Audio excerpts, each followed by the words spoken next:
You only know my story because I'm an American, but I hope you will all also remember my cousin, a 16-year-old Palestinian named Mohammed Abu Khadir. He was just a kid like me, and this whole thing started because he was killed. I know he must have been terrified like I was. Still to come tonight, my exclusive interview with Tariq Kadir, the American teenager who was beaten by Israeli police after his Palestinian cousin was abducted and burned alive. That's ahead. Stay with us. It was the deadliest day yet in the battle between Israel and Hamas, with at least 100 Palestinians and 7 Israelis killed as the ground war rages on in Gaza. After 14 days of fighting, more than 570 Palestinians have been killed, and according to the United Nations, a high percentage have been civilians, including large numbers of women and children. Artillery and airstrikes pounding the densely populated Gaza Strip. The injured continue to arrive at Gaza City's main hospital. This services hundreds of thousands of people, and it's overwhelmed. Children on gurneys seem to be everywhere. This is a Palestinian child guilty of the most horrible crime to be born Palestinian in Gaza. The death toll among the Israelis now stands at 27, including 25 Israeli soldiers, among them 2 Americans, 21-year-old Sergeant Sean Carmelli of Texas and 24-year-old Californian Max Steinberg, who was serving as an Israeli Defense Forces sharpshooter. As intense images of carnage out of Gaza give rise to a growing international outcry, there is no end in sight to the violence. In Washington today, President Obama pressed for a ceasefire. We have serious concerns about the rising number of Palestinian civilian deaths and the loss of Israeli lives. And that is why it now has to be our focus and the focus of the international community to bring about a ceasefire that ends the fighting and that can stop the deaths of innocent civilians, both in Gaza and in Israel. Just hours ago, Secretary of State John Kerry arrived in Cairo in an effort to help broker a ceasefire. Kerry is meeting with UN Secretary General Ban Ki-moon and others in a diplomatic push that comes one day after Kerry was caught on a live mic by Fox News, seeming to question the accuracy of Israel's military operations in a private conversation with an aide. It's a hell of a pinpoint operation. It's a hell of a pinpoint operation. Right. It's escalating really significantly, and it just underscores the need for ceasefire. We've got to get over there. Yep. Thank you, John. I think, John, we ought to go tonight. I think it's crazy to be sitting around.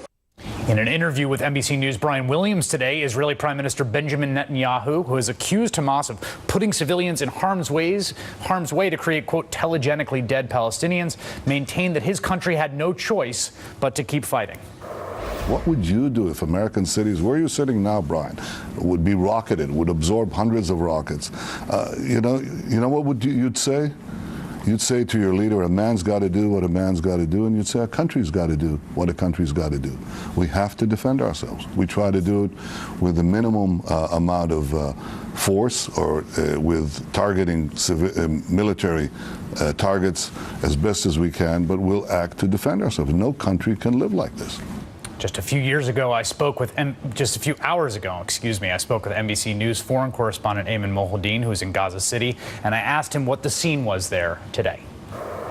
Well, we've seen a scene that we've quite frankly gotten used to seeing over the past several days, despite the fact that there are very disturbing images. Continuous shelling is one thing we've seen in the eastern part of the Gaza Strip. We've seen a lot of airstrikes here in Gaza City itself. And then more importantly, we've seen some horrific images of buildings completely destroyed, people being pulled out of the rubble.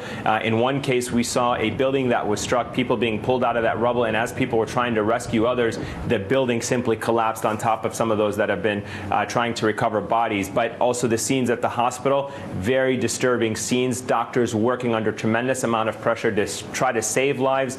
The morgues overflowing with bodies from those that have been killed as a result of some of that Israeli shelling and fighting in the eastern part and southern part of Gaza. So really a lot of painful images and scenes that we've grown accustomed to over the past several days that despite seeing every day, they don't get any easier, that's for sure. It's been very hard to see images of Hamas fighters in all this, and they're clearly there as IDF has sustained some heavy casualties today and yesterday. Do you see Hamas fighters? Is Hamas a presence in the midst of this kind of maelstrom of violence? They're definitely very much present. They definitely have a public outreach, if you will, if not a full media channel here that is just devoted to covering their activities, their statements, their press releases. In terms of the fighters on the ground, they have maintained a very low presence, except for the areas where the ground offensive has been taking place. In areas where they are firing rockets, that is probably the most you will see from them. A small cell, if you will, of rocket launchers. They tend to hit and run. They do not stay in the same position. So it's sometimes difficult to see that precise moment. But no doubt about it, in some of the areas where there has been ground operations between Israeli soldiers and Hamas fighters, a lot of the residents there have seen Hamas fighters. Journalists that have made it out to those front lines following that humanitarian ceasefire reported seeing some fighters moving away from that area with their weapons following that intense battle. But at the same time, Hamas also, its military wing for that matter, has its own network of clinics and hospitals that are not known to the public, and that's where they treat their own fighters. They are not often brought to the main public hospitals where the civilians are. The IDF and Benjamin Netanyahu and other Israeli officials have said that part of the reason for the high numbers of civilian casualties we're seeing is that Hamas is embedding itself in the civilian population, using civilians as human shields. Have you seen evidence of that in person?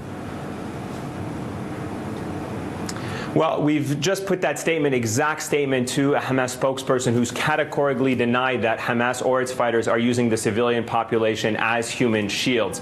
We have not. I have not, in my specific time here in Gaza, and I've covered 3 separate wars, have ever seen Hamas fighters using civilians as human shields. But more importantly, what they say about that allegation, they categorically reject it. They deny it. They say the entire world's media is present here on the ground in Gaza. If there are evidence or if there are any reporters, that should be sufficient. But none of those have emerged, according to Hamas officials. They say there simply isn't any documentation to suggest that Hamas uses hospitals or uses mosques or schools to store weapons. Now, the UN has countered that. The UN has said that last week it found 20 rockets in one UN facility, although that was not substantiated. That is a claim that the United Nations, which oversees dozens of schools here in Gaza, claim to have found. For its part, though, Hamas denies that allegation entirely.